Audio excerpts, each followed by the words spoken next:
नमस्कार दोस्तों, स्वागत है आपका एच3IAS परिवार के अंदर। दोस्तों, आज फिर हम एक बेहतरीन टॉपिक पर जो है बात करेंगे। और कैसे बात करेंगे, क्योंकि वो करंट अफेयर का टॉपिक है, हमारे लिए इम्पोर्टेंट है। किस चीज़ के लिए? हमारे मेंस के लिए, क्योंकि ये मेंस पॉइंटर है। यदि आप यूपीएससी या फिर स्टेट पीसीएस या फिर किसी भी ऐसे एग्जाम की आप तैयारी कर रहे हैं जहां पर आंसर राइटिंग करनी होगी, क्वेश्चन का जवाब जो है वो देना होगा मेंस के लिहाज से, तो ये टॉपिक जो हम कवर कराते हैं ये आप लोगों के लिए बहुत इंपॉर्टेंट है। एक होता है कि टॉपिक तो इंपॉर्टेंट होता ही है, दूसरी बात को कवर कराने का तरीका होता है, कैसे कवर कराया गया है। पॉइंट टू पॉइंट जो वो चीजें आती है ना, तो वो बहुत आसान हो जाता है उसको रीड करना, उसको देखना बहुत आसान हो जाता है, उसको समझना, क्योंकि वो प्रॉपर एग्जाम के लिहाज से होता है। भाई, हमारा पर्सपेक्टिव वही है कि कैसे क्वेश्चंस क्रिएट हो सकते हैं, उसी हिसाब से पढ़ा जाए, फालतू चीजें पढ़ी ही नहीं जाए। तो एक इंपॉर्टेंट टॉपिक पर बात करते हैं, क्योंकि हमारा नॉर्मल सी बात है कि वो पढ़ो जो काम आए, क्योंकि मेंस के अंदर होना क्या है, हमें क्वेश्चंस के आंसर लिखने हैं, ना ही तो कोई समाचार बताने हैं, है ना, ना ही कोई कहानियां बतानी है। तो आइए उस ओर बढ़ते हैं कि टॉपिक क्या है। टॉपिक है एआई पर हम बात करने वाले हैं। एआई का विनियमन पर बात करने वाले हैं, उसको विनियमित करने के बारे में बात करने वाले हैं। कहां से संबंधित है? जीएस थर्ड से जो है ये संबंधित है। एक नॉर्मल सी बात है कि यदि आप आईएएस की तैयारी कर रहे हैं तो जीएस थर्ड समझ में आ गया होगा। यदि आईएएस की तैयारी नहीं कर रहे हैं तो मैं आपको बता दूं कि विज्ञान एवं प्रौद्योगिकी साइंस टेक से जो है ये संबंधित है। देखिए, जो भी इंपॉर्टेंट टॉपिक होते हैं उसको हम कवर कराते हैं, ना ही सिर्फ कवर कराते हैं, ऐसे कवर कराते हैं ताकि वो क्लास देने के बाद एक्चुअल में आपको समझ में आता है कि पढ़ना कैसे चाहिए। एक्चुअल में हाँ, ये क्लास देने के बाद मुझे ऐसा महसूस हुआ है कि वाकई मेरे पास कुछ चीजें आई हैं। अब कुछ इस टॉपिक के बारे में मुझे समझ आई है, वो भी किस लिहाज से? एग्जाम के लिहाज से, क्योंकि ना ही तो हमें पीएचडी करनी है, ना ही कुछ अन्य काम के लिए हम आए हैं। हम आए हैं यूपीएससी निकालने के लिए, स्टेट पीसीएस निकालने के लिए। तो हमारा काम वही है कि एग्जाम की डिमांड क्या है और हमें उसको कैसे तैयार करना है। ठीक है, देखिए, जो इंपॉर्टेंट टॉपिक है बहुत सारे होते हैं, तो कुछ की क्लासेस ली जाती है, कुछ की नहीं ली जाती है, तो वो काफी बार छूट रहे थे। तो उसके लिए हमने डिसीजन लिया है कि हम वो सभी टॉपिक कवर कराएंगे। कुछ की क्लासेस ली जाएंगी और कुछ जो है टेलीग्राम पर आपको मिल जाएंगे शॉर्ट नोट्स की तरह। फॉलो चार्ट में आपको शॉर्ट नोट्स मिलेगा, उसको जो आपके काम आएगा, जो आपकी चीजें आसान कर देगा। अब आपके सभी टॉपिक कवर होंगे। तो हमारे टेलीग्राम पर जो है वो चले जाइए, उसको ज्वाइन कर लीजिए, क्योंकि उसको डेली आप लोगों को 5 क्वेश्चन मिलेंगे प्रीलिम्स के, जो आपके एग्जाम के लिहाज से इंपॉर्टेंट होंगे, आपकी प्रीलिम्स की तैयारी में हेल्प करेंगे, आपकी प्रैक्टिस कराएंगे। डेली 5 क्वेश्चन जो है वो मिलने वाले हैं करंट के, और करंट अफेयर के सभी टॉपिक जो है वो भी वहां पर हम कवर कराएंगे, शॉर्ट नोट्स आपको देंगे। तो आइए शुरुआत करते हैं इस टॉपिक के बारे में। देखिए, एआई क्षेत्र में जो है हाल ही के वर्षों में इसके विनियमन के लिए महत्वपूर्ण कुछ विकास हुए हैं, क्योंकि इसके 2 टाइप है। वो क्या है? एक अच्छा और एक बुरा। देखिए, जो अच्छा है वो तो हमारे काम आएगा, हमारी हेल्प करेगा, मगर जो हमारे लिए खतरनाक है ना, उससे पूरा जो वर्ल्ड है वो डरा हुआ है कि ये कुछ भी कर सकता है। तो वो सब सोचते हुए दिमाग में क्या चल रहा है कि इसके विनियमित करना इंपॉर्टेंट हो जाता है। कुछ नियम कानून इसके लिए होने चाहिए भाई, है ना। ये थोड़ी कि कुछ भी होंगी, कैसे भी विकास होगा, कुछ भी चीजें होंगी। हमारे लिए जो चीजें अच्छी है वो ठीक है, मगर वो संतुलित करना होगा हमें, है ना। विकास भी, आगे बढ़ना भी होगा, मगर ऐसे बढ़ना होगा कि खतरा पैदा ना हो। तो वो सब सोचते हुए, क्योंकि इस तरह का टॉपिक है कि पूरे वर्ल्ड में इसके लिए बातें चल रही है, और कोई इस तरह का टॉपिक होता है तो वो बहुत इंपॉर्टेंट हो जाता है, वो हमें तैयार कर लेना चाहिए। तो उसी लिहाज से चीजें आगे बढ़ते हैं और इसको तैयार करते हैं पॉइंट टू पॉइंट। अब सेकेंडली बात आती है कि हम क्वेश्चन शुरुआत में ही क्यों ले लेते हैं। उससे ना आपका जो विजन होता है ना, वो क्लियरिटी आती है कि इस टॉपिक को हमें कैसे देख लेना चाहिए। तो आइए क्वेश्चन को देखते हैं। देखिए, एआई को जो है विनियमित करने के लिए दुनिया भर में क्या कदम उठाए गए हैं, क्योंकि बात चल रही है विनियमित करने की, तो कौन से कदम उठाए गए हैं भाई, उसके बारे में बात होनी है। एआई पर जो है भारत की स्थिति पर प्रकाश डालें कि एआई पर भारत क्या कर रहा है, उसकी स्थिति क्या है, उस पर प्रकाश डालेंगे। एआई को बढ़ावा देने के लिए सरकार द्वारा उठाए गए कदमों को जो है वो सूचीबद्ध करें, तो उसके बारे में बात करेंगे। तो यहाँ से स्टार्ट जो है जो क्वेश्चन है उसके बारे में देखते हुए में ये चीज क्लियर होनी स्टार्ट हो जाती है कि भाई लीजिए, अच्छा ऐसे देखना है चीजों को, तो आइए वैसे चीजों को समझना स्टार्ट करते हैं, उसके पॉइंट अपने पास रखना स्टार्ट करते हैं। टॉपिक पढ़ना भी है और उसको तैयार भी करना है अपने एग्जाम के लिहाज से। तो आइए टॉपिक की बात करते हैं। अब देखिए एआई के बारे में हम बात कर रहे हैं और बात कर रहे हैं उसको विनियमित करने की। तो फर्स्ट क्वेश्चन तो यही उठता है कि भाई विनियमित करने की आवश्यकता क्यों हुई। जैसे कि मैं बात कर रहा हूं कि खतरा है, ये है, वो है, अब वो तो कहानियां हो गई ना भाई, नॉर्मल सी बात है, वो तो कहानियां हो गई है ना, कि कहानियां आप लिख नहीं सकते तो लिख सकते हैं क्या, पॉइंट। तो पॉइंट टू पॉइंट बात करें, क्योंकि क्वेश्चन कैसे भी क्रिएट हो सकता है कि वर्ल्ड के अंदर, पूरे विश्व के अंदर जो है एआई को विनियमित करने की आवश्यकता क्या है। लगातार विनियमित करने की बात चल रही है, ऐसी क्या आवश्यकता आने पड़ी है और भारत के इस बारे में क्या विजन है, क्या कर रहा है भारत, कौन से कदम उठा रहा है, इस तरह वो क्वेश्चन क्रिएट हो जाए। वर्ल्ड क्या इसके बारे में क्या कर रहा है, वो क्या कदम उठा रहा है, इसके बारे में क्वेश्चन क्रिएट हो जाए। तो उसी तरीके से पॉइंट लेके चलते हैं, पॉइंट टू पॉइंट बात करेंगे। तो फर्स्ट पॉइंट हम क्या हो सकता है कि भाई नुकसान की संभावनाएं हैं। फर्स्ट पॉइंट है क्योंकि खतरे के बारे में बात होगी, नुकसान की संभावनाएं हैं। तो आइए पॉइंट देखते हैं। देखिए, अगर ठीक से प्रबंधन न किया जाए तो एआई सिस्टम जो है वो नुकसान पहुंचा सकता है। इसमें किसी व्यक्ति की जो है गोपनीयता और डेटा अधिकार को जो है उल्लंघन, सेवाओं तक जो है पहुंच में भेदभाव या झूठी या भ्रामक समाचार और जानकारी का विषय जो है वो शामिल है। आप सोच रहे हैं, देखिए मैं आपको एक नॉर्मल सी बात बताता हूँ, क्योंकि हमारा जो फोकस है ना आपके सिलेक्शन पे, कि किसी तरीके से आपकी राह को जो बहुत आसान बना जाए, टॉपिक को वैसे समझाया जाए कि हाँ यार ये टॉपिक आप तैयार कर रहे हो, उसको ऐसे देख लीजिए, इसको ऐसे देखिए, ताकि आसान हो आंसर राइटिंग करना, उसके ऊपर क्वेश्चन आया तो लिखना आसान हो जाए। देखिए मैं आपको टॉपिक बताता हूँ, उसके पॉइंट बताता हूँ। नॉर्मल सी बात हुई, हमने किस पॉइंट के बारे में बात की कि भाई नुकसान की संभावनाएं। फिर स्टार्ट कैसे किया कि अगर ठीक से प्रबंधन न किया जाए तो एआई सिस्टम को नुकसान पहुंच सकता है। आप पूरा देखेंगे तो वर्डिंग अधिक हो जाए, क्योंकि वर्डिंग का भी ध्यान रखना होता है। तो लिखते कैसे, अब यहाँ तक चीजें हो गई, हमने बात कर ली पॉइंट के बारे में कि भाई अगर ठीक से प्रबंधन न किया तो क्या वो हमारे लिए नुकसान हो सकता है, वो हमारे लिए खतरा पैदा कर सकता है। ठीक है, अब उसको इतना बड़ा तो नहीं लिख सकते हैं, तो फिर एग्जाम्पल की हम बात करते हैं कि भाई हाँ वो नुकसान हमें पहुंचा सकता है। एग्जाम्पल क्या, कि व्यक्ति की गोपनीयता है, एक पॉइंट हो गया। डेटा अधिकार का उल्लंघन हो सकता है, दूसरा पॉइंट हो गया। अब झूठी या भ्रामक दो लिखने की जरूरत नहीं है, हम सीधे लिखते हैं कि भ्रामक समाचार है ना। 3 पॉइंट हमारे हो गए, इतना बहुत होता है, वर्डिंग कम हो जाती है। कि एग्जाम्पल में हमने क्या लिख दिया कि व्यक्ति की गोपनीयता है भाई, डेटा के अधिकार का उल्लंघन हो सकता है भाई, भ्रामक समाचार, उसके बारे में एग्जाम्पल नहीं, कोमा दे दे के हमने 3 पॉइंट लिख दिए। अब बात हमारी वहीं पर खत्म हो जाती है और पॉइंट अच्छा लगता है कि हाँ उसने शुरुआत की, अपनी बात रखी और फिर एग्जाम्पल यूज किया।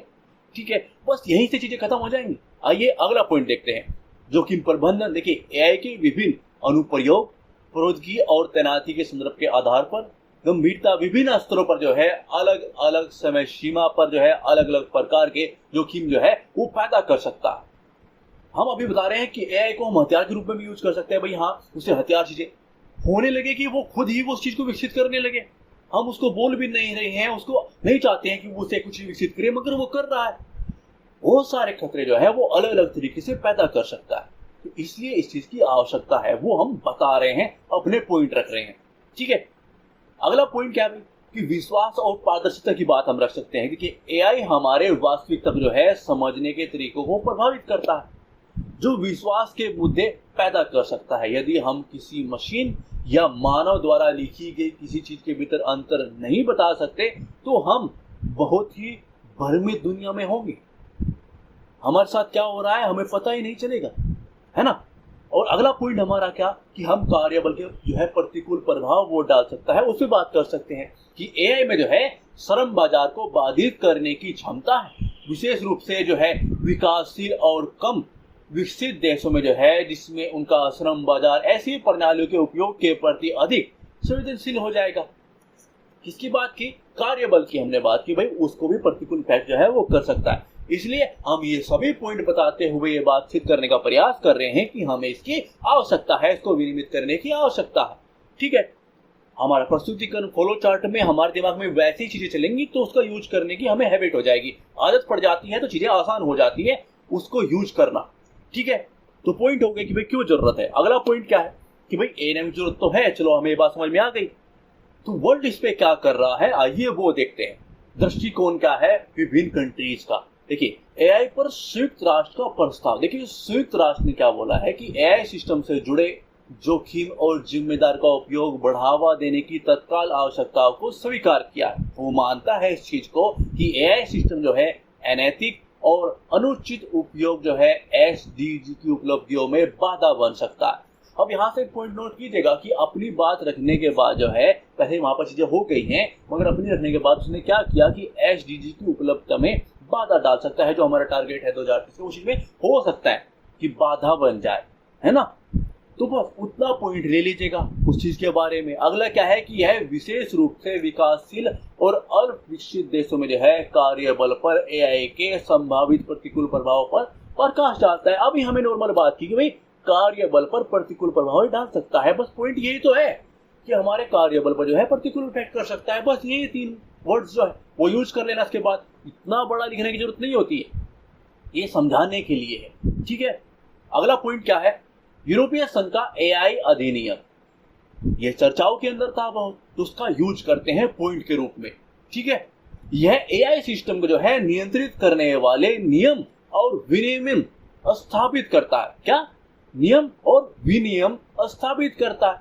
क्या कि यह जोखिम आधारित दृष्टिकोण अपनाता है, सिस्टम को 4 श्रेणियों में जो है वर्गीकृत करता है। कौन कौन सी? अस्वीकार्य, उच्च, सीमित और न्यूनतम जोखिम। प्रत्येक श्रेणी के लिए जो है दिशा निर्देश निर्धारित करता है और नागरिकों के अधिकार को जो है जोखिम में डालने वाले अनुप्रयोगों पर जो है वो प्रतिबंध लगाता है। इसके बारे में जान लिया, इसका यूज किया एक पॉइंट के रूप में। ठीक है, अगला क्या हम बात कर सकते हैं यूके की, चाइना की। ठीक है, तो उसके बारे में बात करते हैं। वो उसके बारे में क्या विचार रखते हैं कि भाई यूके और चीन ने जो है एआई पर कानून पेश किया है।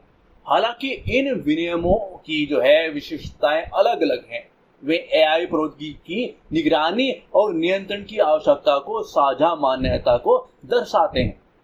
अब बात करते हैं अपने प्यारे भारत की। देखिए भारत ने जो है एआई मिशन लॉन्च किया है, जो इसके जोखिमों को कम करते हुए एआई की क्षमता का दोहन करने की अपनी प्रतिबद्धता को दर्शाता है। प्रौद्योगिकी कंपनियों के लिए जो है सबसे बड़े उपभोक्ताओं और आधार और श्रम बल में से एक के रूप में जो है एआई विनियमन के प्रति भारत की प्रतिक्रिया महत्वपूर्ण होगी।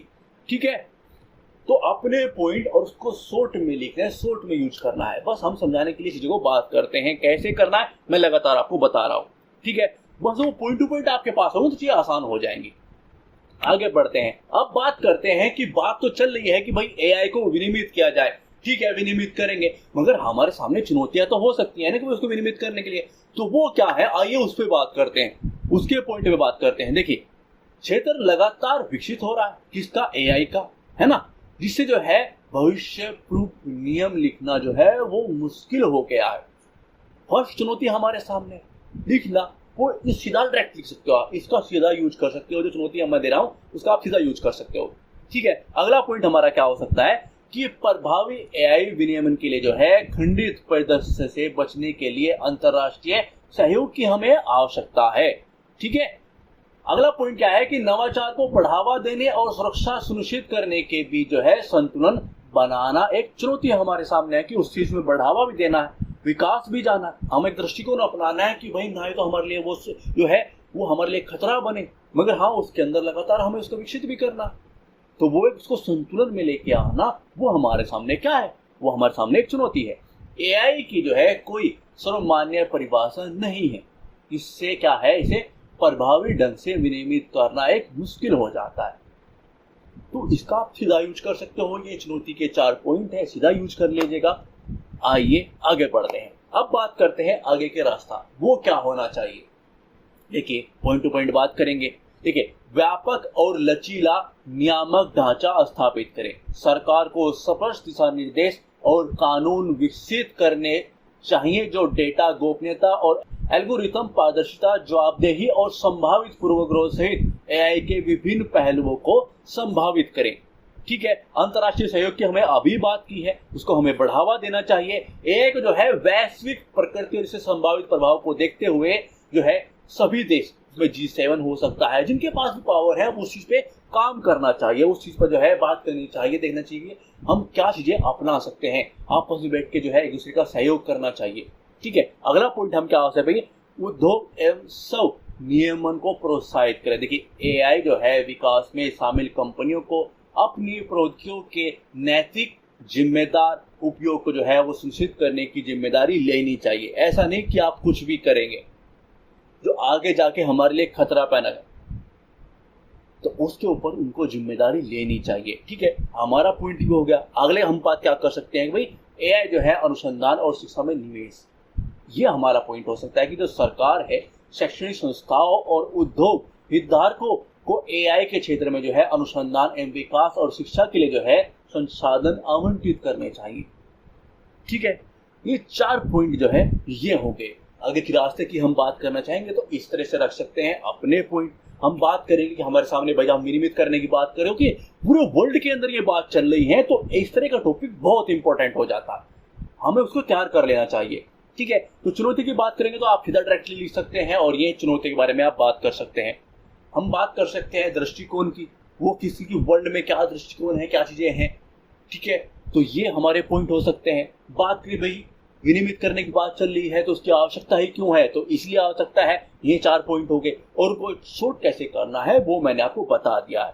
ठीक है, क्वेश्चन वो आपने देख ही लिया। तो इस तरह के टॉपिक को हम बहुत सारे टॉपिक को कवर करेंगे और जिनको यहाँ पर यूट्यूब पर कवर नहीं होंगे वो आपको टेलीग्राम पर मिलेंगे। आपको प्रीलिम्स का मटेरियल भी मिलेगा, मेंस का मटेरियल मिलेगा, सब मिलेगा।